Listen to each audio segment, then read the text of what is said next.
Salve amici e bentornati sul canale. Oggi, come vedete, siamo in un campo abbandonato dove ci sono addirittura olivi secolari per parlare di un argomento molto particolare che sono i muri a secco, perché molte persone ce l'hanno chieste.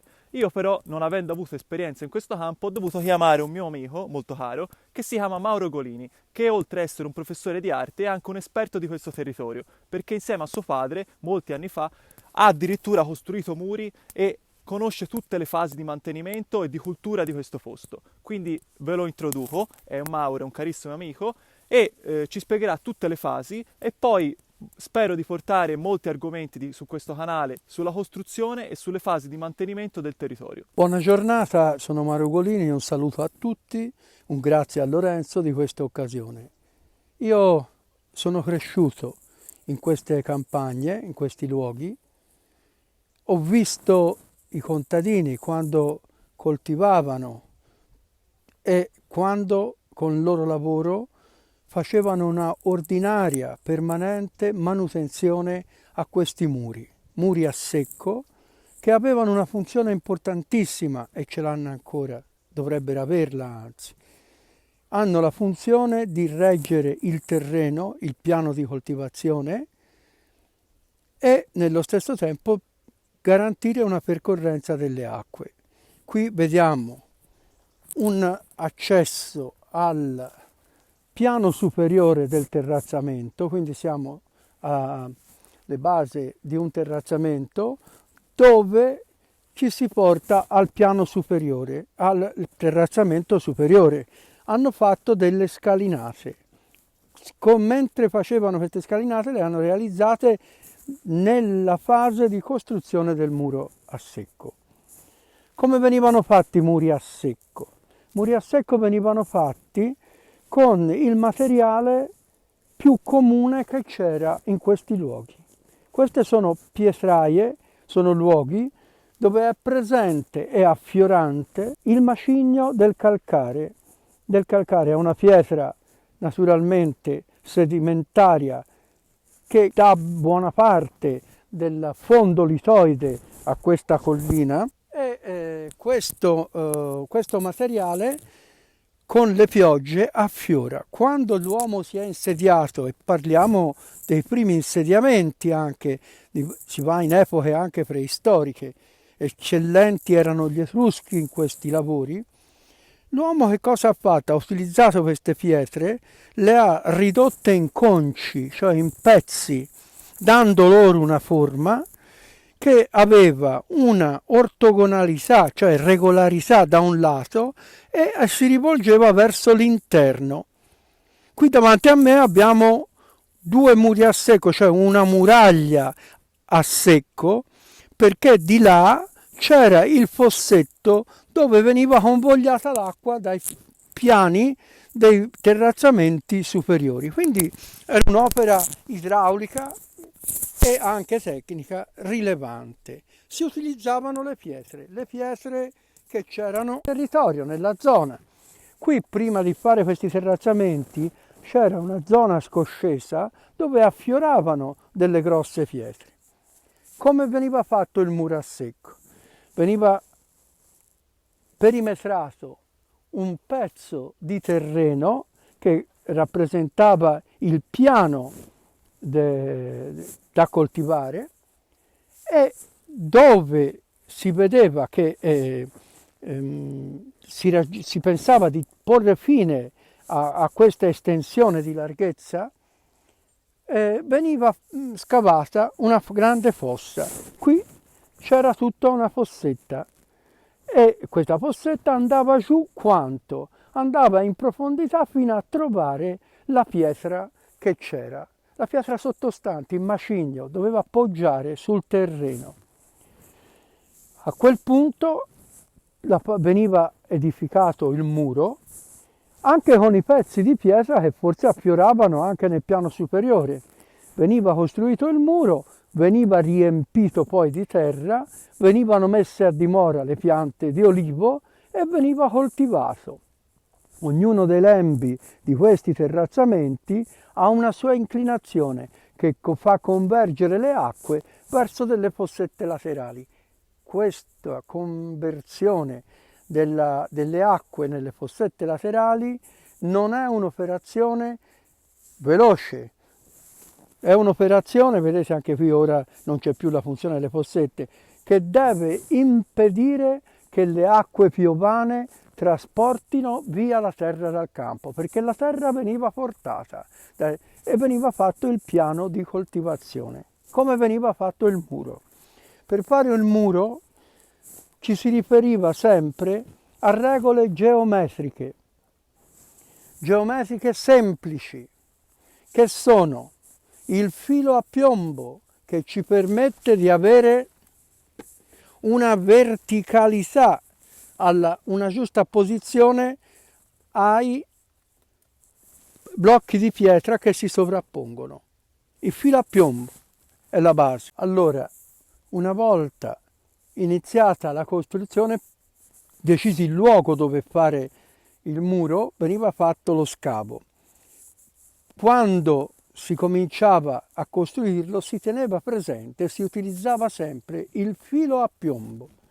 Filo a piombo per fare in modo che ogni pietra che viene messa sopra l'altra mantenga un allineamento verticale o, come in questo caso, e andrebbe fatto sempre, leggermente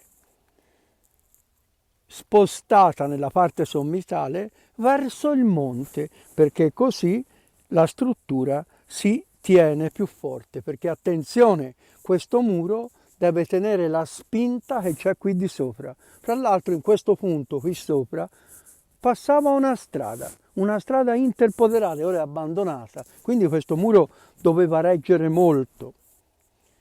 Queste pietre come vengono scelte? Vengono scelte in modo di poter comporre la struttura facendo sì che due pietre sottostanti abbiano sopra una pietra che le unisce.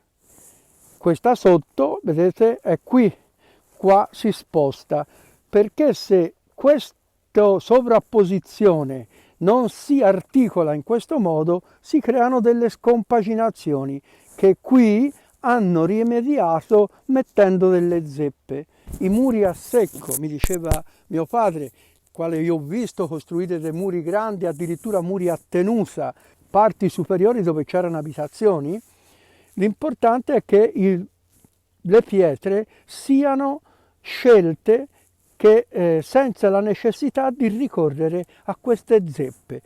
La quantità di pietre che il costruttore del muro si tiene vicino, le prende con le mani, ha nell'occhio già l'altezza e la dimensione, mette la pietra giusta in modo di evitare queste situazioni. Questo è messa bene. La cosa bella di questo punto sta nel fatto che qui si vede un'altra delle regole, quella della leggera inclinazione, ho detto prima, verso il monte che sostiene, e quella di una maggiore ampiezza delle pietre che formano il cordolo superiore, perché se queste pietre non sono sufficientemente pesanti, dall'alto può sgretolarsi il muro, mentre una pietra così dà molta forza a tutte le pietre, a tutto il sistema sottostante. Qui accanto invece si vede come si assolve una funzione. C'è bisogno, per chi lavorava in questi campi, di passare a piedi da un livello ad un altro. A piedi, perché fra i vari terrazzamenti, lo vedremo dopo, si fanno dei piani inclinati dove poter passare con l'aratro, con i buoi, col carro. A piedi, per fare prima, si fanno queste scalette, e queste sono molto interessanti perché con le pietre a disposizione, addirittura sfruttando una pietra, questa che fa parte del muro, che si fa sporgere un pochino in qua, quindi appoggia a questo, quindi vuol dire che questa struttura è organica a questo insieme, si calcolano delle pietre con delle altezze tali da fare delle alzate, 3 alzate. Non sono come sono le scale alle quali siamo abituati oggi nei palazzi e nelle costruzioni di casa, dove l'alzata e che è questa, e la pedata vengono calcolate in rapporto al dislivello da superare. Lì chi ci dà il dislivello, chi ci dà le altezze più o meno sono abbastanza uguali, però chi ha dato le altezze in fondo è stata la pietra, i blocchi di pietra che c'erano a disposizione. Il contadino, perché di solito erano i contadini che facevano questi muri, avevano ben presenti i rapporti con gli elementi naturali che erano i blocchi di pietra. Allora amici, come vedete Mauro è stato molto chiaro, conosce bene la storia. In questo momento ci stiamo spostando verso una canaletta dove avveniva il drenaggio con l'acqua. Questa cosa è molto interessante e quindi Mauro ve la deve spiegare bene perché è molto importante anche per l'assetto del territorio. Ora siamo in un punto significativo dove la realizzazione del muro a secco ha richiesto delle abilità che vanno superiori rispetto a quella di fare il semplice muro a tenuta al termine del terrazzamento. Qui siamo dove il campo incontra la strada. È stato fatto quel contrafforte tutto con muro a secco, tutto con blocchi di pietra e questa specie di ansa che accoglie la cascata della Gora. Attenzione, dato che il muro poggia dove cade l'acqua, hanno trovato un macigno dove l'acqua piovana cade, in modo di evitare che faccia crollare il muro, quindi anche una certa capacità di capire non soltanto la funzione presente del muro che deve restare in piedi, muro che deve tenere, e l'elemento fluido, l'acqua, variante per portata e per forza, e costante, che scendendo deve fare questo salto. Qui, venite con me, è molto interessante vedere anche la parte di come è fatta questa gora. Ora io mi calo un attimino qui dentro, avete capito la dimensione è superiore al metro, e qui c'è un fondo di scorrimento dell'acqua fatto con tutte pietre a listello, perché in questa maniera la pietra garantisce un 30 cm 20 che va sotto il piano di scorrimento delle acque. L'acqua col calcare ha una funzione erosiva e quando lo facevano queste cose lo sapevano, dovevano mantenersi. Si vedono anche altre cose. Subito, il muro da questa parte, sinistra, di tenuta, che è rialzato rispetto al campo, perché non ci si può permettere che avvenga quanto è avvenuto qui. Qui non è più tanto importante, però cosa è successo? Il muro si può dire arriva fino a qui, poi forse c'erano altre pietre, se vedete queste stanno già aggettandosi in fuori, quando cominciano a gonfiare annunciano un cedimento strutturale del muro, la forza del piano di campagna che il muro trattiene spinge verso l'esterno e ne determinerà il crollo. Queste pietre si chiamano aggiunte al bordo, che venivano fatte dal contadino che arava il campo. Nell'arare il campo, pensate, venivano a lavorare qui sui bordi, un po' venivano con la vanga, ma i contadini bravi arrivavano con le mucche, cioè le mucche e l'aratro. Però succedeva che questi sassi venivano sconnessi, allora si aggiungevano questi, perché il cordolo, la parte superiore del muro, è importante per la sua tenuta. Di qua si vede bene, il muro, la parte sommitale, sono pietre molto ampie di quelle, più grandi, più pesanti. Guardate questa che si è spostata da qui, è venuta qua. Abbiamo ripristinato com'era, andrebbe abbassato un pochino perché ci sono questi pruni che danno volume e spessore. Qui si vede sempre queste grosse pietre e l'azione è erosiva. Il muro si sposta e inizia, se parte la testa del cordolo, il muro crolla. Guardate la bellezza del piano di scorrimento della Gora. Queste gore, questi sistemi, questi fossetti, queste canalette sono presenti nelle città etrusche, sono parte della cultura del Mediterraneo. Se andiamo anche nella Grecia antica ci sono dei sistemi murari fatti come questo, se andiamo nelle nostre città etrusche ugualmente. Questi sono con la pietra calcarea, il calcare, alberese. Guardate bene. E qui hanno fatto un ponte. Addirittura il sistema è lo stesso del cordolo, il ponte però deve avere una luce maggiore, un'ampiezza. Allora si trovavano delle grosse pietre, si mettevano precise dove terminava la pietra del cordolo, le pietre, come in questo caso è molto forte perché l'hanno messa nel secondo e sopra c'è questa grossa che tiene, e qui sopra c'è l'olivo, ha aggiunto un altro elemento di tenuta. La radice passa sopra e ferma la terra, vedete? Ha questa cosa qui.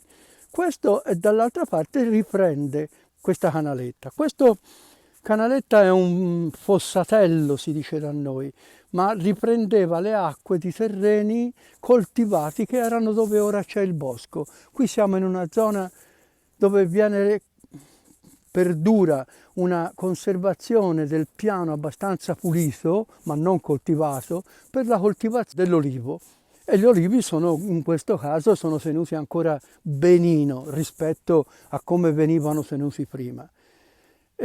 Questi due muri si ha proprio questa proiezione, questa prospettiva, la funzione tenuta del terreno e la funzione anche di perimetrazione di funzioni, la funzione dello scorrimento delle acque nel piano qui superficiale, la funzione di scorrimento e di mobilità degli uomini.